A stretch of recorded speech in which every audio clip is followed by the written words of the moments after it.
Қайырлы күн баршаңызға. Менің каналыма қош келдіңіздер. Бүгін миндаль креммен жасалған өте дәмді алма қосылған бәліш дайындайтын боламыз. Алдымен барлық қоспаларды бір ыдысқа салып аламыз. Бізге керек заттар: ұн, қант ұнтағы, бір жұмыртқа, миндаль ұны және де сары май. Бәрін жақсылап қосып, араластырып аламыз. Міне қамырымыз дәл осындай жұмсақ болуы қажет. Енді бір кетіп жайып алу үшін қамырымызды 2 пергамент қағазының ортасына саламыз.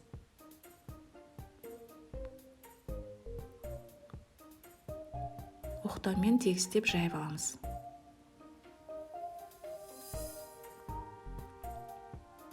Бәліш пісіретін формамызды қойып, бір кетіп кесіп аламыз.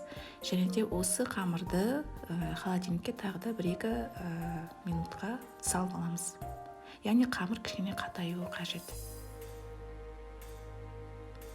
Қатқан қамырымызды алып, форманың ішіне саламыз.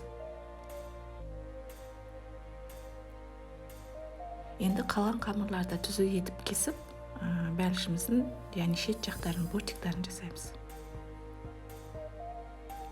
Бәрін айналдырып жауып шыққаннан кейін қамырымызды тағы да холодильникке салып қоямыз.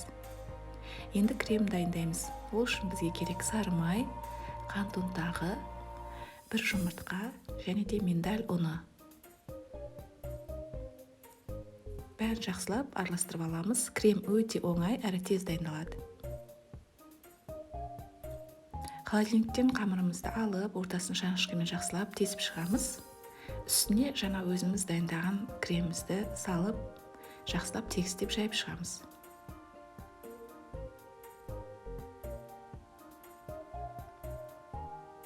Енді үстіне салатын алманы дайындайтын боламыз.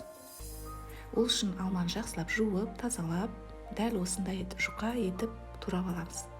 Ыдысқа салып, микроволновкаға 3-4 минутқа салып аламыз. Алмамыз жұмсару қажет. Міне дәл осындай роза гүліне ұқсатып, әдемілеп орап, түгел кремнің үстіне орнатамыз.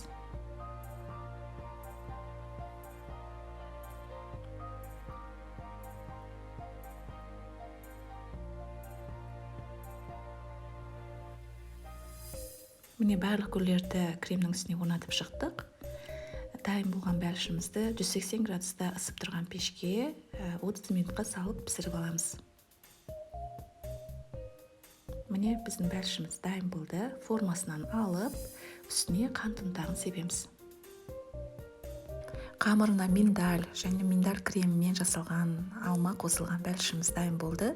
Міндетті түрде жасап көріңіздер. Дәмі өте дәмді, нәзік болып шықты. Отбасыларыңызға ұнайтынына сенімдімін. Ұнаса лайк басып, пікір қалдырсаңыздар болады. Қолдауларыңызды күтемін. Көп рахмет.